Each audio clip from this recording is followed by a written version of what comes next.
Good morning, everyone. It is Sunday, and we're just having breakfast. This is our breakfast. So we have eggs, bacon, oranges, sinangag, tuyo, and cat.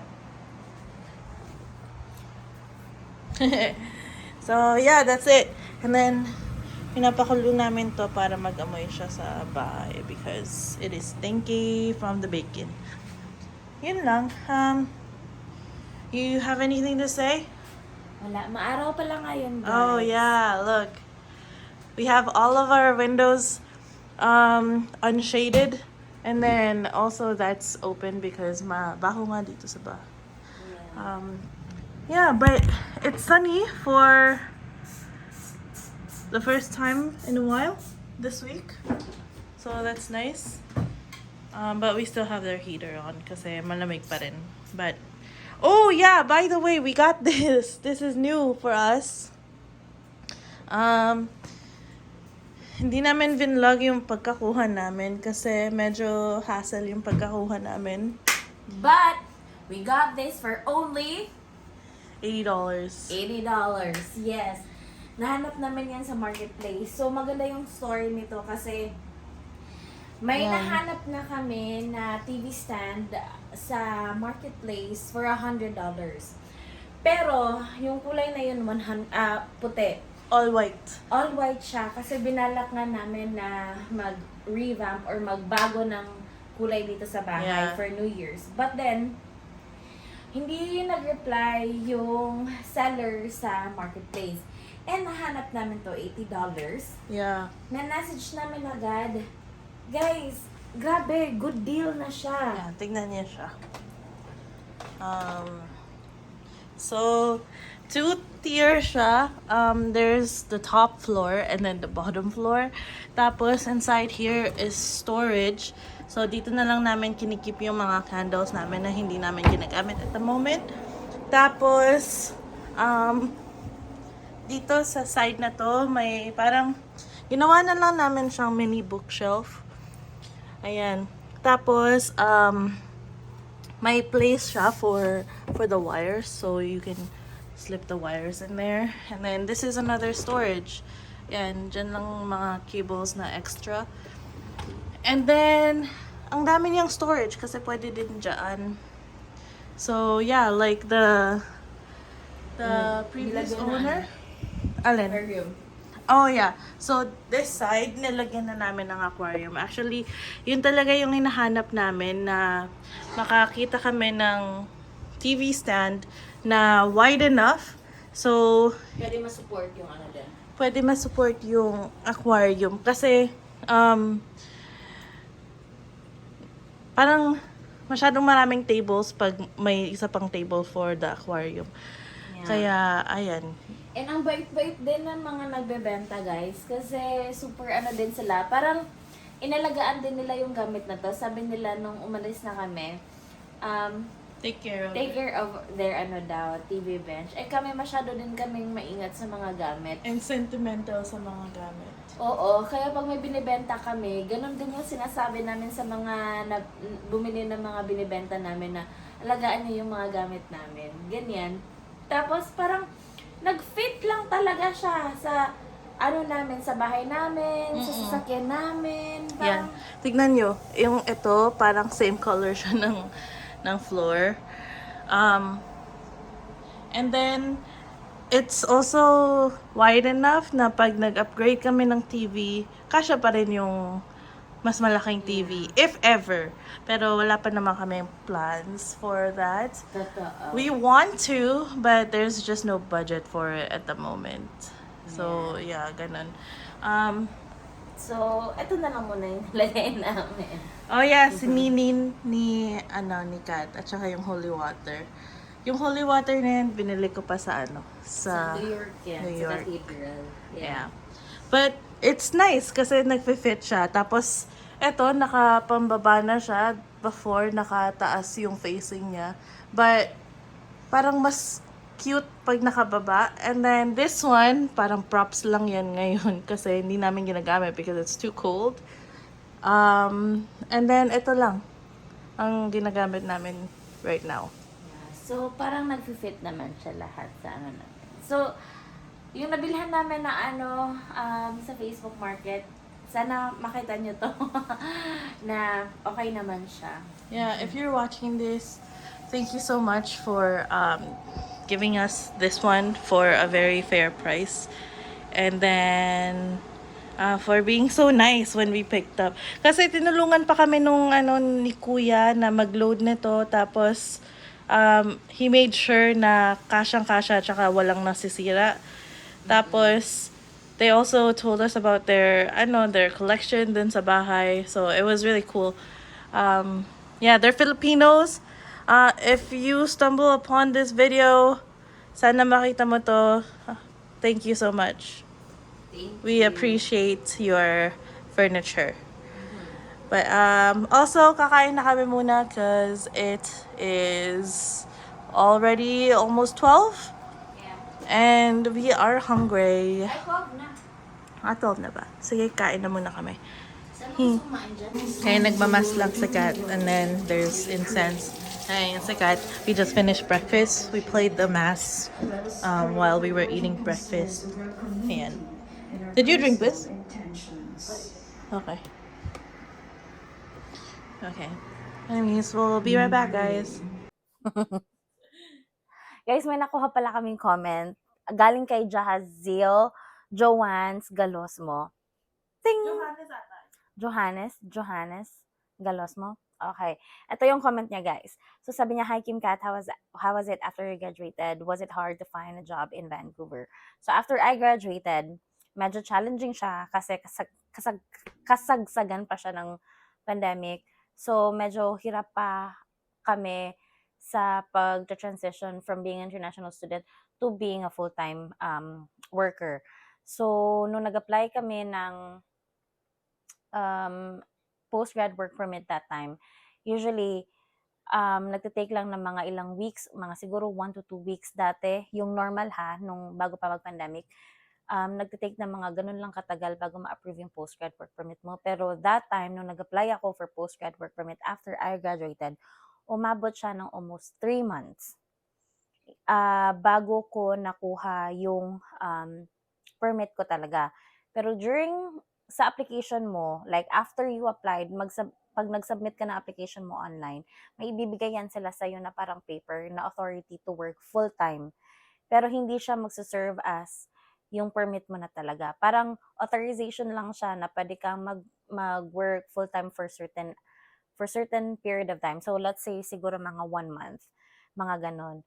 So, bago pa ako mag-apply ng postgrad work permit, nag-apply na ako ng mga full-time jobs online kasi para at least may leeway ako, para at least may time pa ako na maghanap ng mga work or mga full-time work bago pa man dumating yung work permit ko. Kasi hindi naman madalian na pag nag-apply ka ngayon, makakakuha ka agad ng job eh. So, parang hindi ko na inantay na dumating yung work permit ko, yung postgrad work permit ko. Nag-apply na ako ng maraming jobs. Siguro sa isang araw, nag-apply ako ng mga 5 to 10 companies, depende. And then, nagtitake lang din ako ng mga interviews kahit na hindi ko masyadong nagustuhan yung mga jobs or any type of jobs na in-email ako for interview, tinake ko na kasi practice na rin. Actually, nakuha ko din yun galing kay Kim na sinabi niya, huwag ka matakot. Kuha ka lang ng mga interviews para at least ma-practice ka. Especially, nung time na yun, hindi lahat parang face-to-face. Lahat puro pa phone, puro Zoom meetings, puro online yung mga appointments, lahat. And also, iba yung setup, iba yung setting.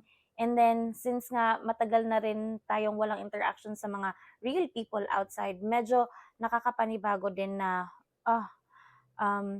interviews or like makikipag-usap ka sa mga recruiters. So, parang hindi mo pa sure, like anxious ka pa, natatakot ka pa. Pero bottom line, okay naman. Yun lang yung super challenging na part doon nung nag-transition from international student to being a full-time worker. So, going back sa sinabi ko doon kanina na meron silang authorization na ibibigay sa'yo bago pa man nila ma-approve yung or bago pa man sila makalan ng decision sa application mo sa postgrad work permit, nag-work na ako full-time.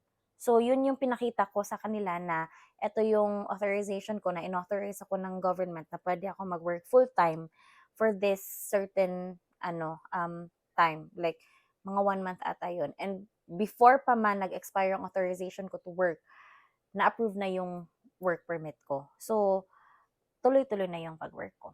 In-apply ko pala yung postgrad work permit ko right after kung nakuha yung school documents ko. So, excuse me. So, kunwari, June na end yung class ko. Nagantay pa ako ng mga siguro 2 weeks bago ma-release yung graduation documents ko kasi kinailangan yun as supporting document sa pag-apply mo ng postgrad work permit. So, lagay natin after 2 weeks dumating yung graduation documents ko. Nag-apply na ako agad online and then siguro mga 3 to 4 days after nakakuha na ako ng email sa kanila or may reply na ako from IRCC na yun na nga, na-receive na nila yung application ko and then binigyan na nila ako ng authorization to work. So, kahit pa man tapos na akong mag-school, kahit pa man natapos na yung term ko, inantay ko pa rin yung graduation documents ko bago ako maka-apply ng postgrad work permit. And then, doon na tayo sa pag-apply ko ng job. During sa interview naman, wala naman silang tinatanong na um, ano ba status mo dito or ano ba. Siguro may ibang companies, pero sa karamihan sa nag-interview sa akin, wala sila masyadong tinanong about my status dito sa Canada.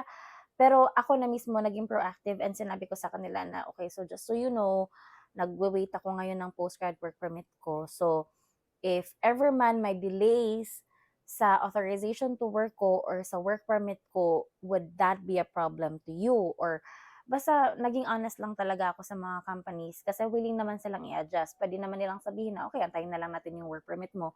Or pwede nilang sabihin na, sorry, naghahanap kasi kami ng magsa-start talaga ng work ASAP.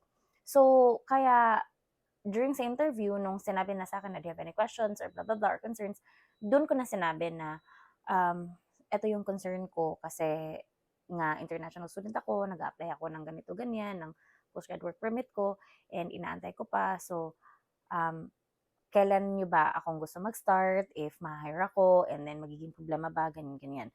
Basta iset mo lang yung expectations din para at least yung communication nyo sa employer, two-way, para magkakaintindihan kayo. Ganon. If magtatanong kayo, since pandemic nun, kung gaano ba ako katagal nag-antay bago ako nakahanap ng job after I graduated, siguro mga 1 month lang. Kasi, yun nga, kahit na nung hindi pa ako nag-apply ng postgrad work permit ko, kahit na inaantay ko pa lang yung graduation documents ko galing sa school, right after nung graduate na ako or right after nung last day na ng term ko, nag-apply na ako agad ng job online. So, parang nag-bank na ako ng mga application ko sa mga companies. Parang nakapondo na yung application ko para at least hindi masayang yung oras ko. So, while waiting sa application ko sa postgrad work permit, na-earn ko naman, I think, yun. Dahil nung time na may okay na may authorization na pwede ako mag-work full-time, may job na nag-aantay sa akin. Kasi while waiting for, yun nga, dahil habang pinaproseso pa yung postgrad work permit application ko, nag apply na ako ng job. So, mga 1 month lang, ganun, na after I graduated.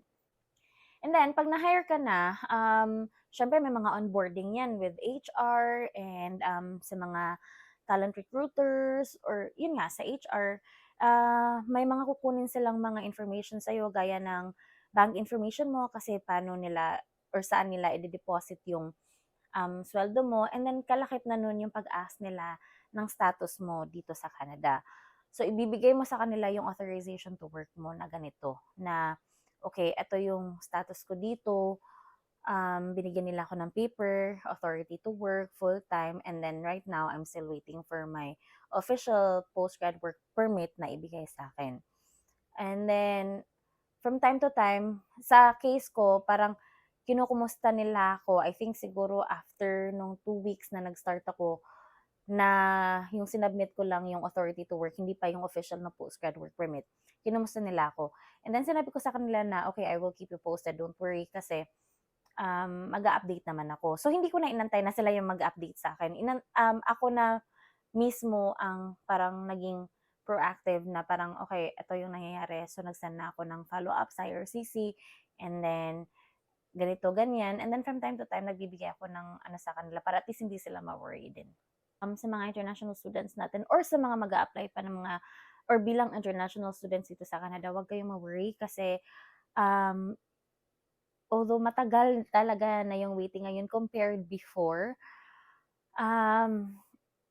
may ano naman, may mga remedy naman yung government or may mga puwede namang channel or outlet na puwede niyong i-follow up yung applications niyo online. If mawo-worry kayo, if makakahanap ba kayo ng job dito after you graduate, maraming job dito na puwede niyong pasukan. Kaya go lang talaga. If porsigido talaga kayo na maging international student dito, go lang. Huwag kayong matakot. Alright, so I think that's it for today's video, guys. Thank you so much for watching. Sa lahat ng mga bagong subscribers namin, thank you so much. And please don't forget to subscribe sa mga nanonood sa amin na hindi pa nakasubscribe. Mag-subscribe na kayo. And thank you din kay Jahazio sa comment mo. Maraming salamat. Sorry. In-address na lang namin through this video kasi para at least na-explain namin if may mga information pa na kailangan or gusto namin i-share sa'yo para at least extra na din. So, thank you so much sa comment mo. If may mga questions pa, ikaw or kayo na mga nagbabalak pumunta dito sa Vancouver or sa Canada in general, mag-comment lang kayo or mag-message kayo sa Facebook page namin, Kim Kat Buhay Vancouver. Pwede kayo mag-message doon. Hindi man kami laging nakaka-reply agad, pero nakakita namin yung mga messages niyo. So, again, thank you so much guys for watching. Medyo maingay na yung ano. Bye!